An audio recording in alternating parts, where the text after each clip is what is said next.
వీళ్ళకి ఒక్కటే సూటిగా చెప్తున్నాను, నిజంగా మీకు దమ్ము ధైర్యం ఉంటే మీరు ప్రజలకి మంచి చేస్తున్నాం, మా మీద ఊరికే దుమ్మెత్తి పోస్తున్నారు అని నిరూపించుకోవాలనుకుంటే జగనన్నకి ప్రతిపక్ష హోదా ఇచ్చి చూడండి.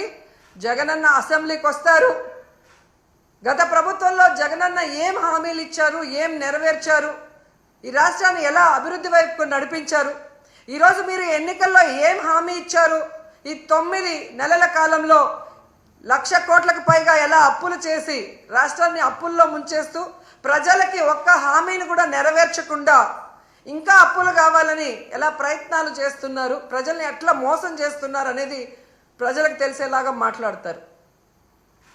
లేదు మేము జగన్ని రానివ్వము అంటే మేము ప్రజల మధ్యకు వెళ్ళి ప్రజలతో కలిసి పోరాటం చేసి మీ అవినీతిని మీ తప్పుల్ని ఎండగట్టి మీ మెడలు వంచి ప్రజలతోనే మిమ్మల్ని తరిమి కొట్టిస్తామని కూడా ఈ సందర్భంగా తెలియజేసుకుంటున్నాం.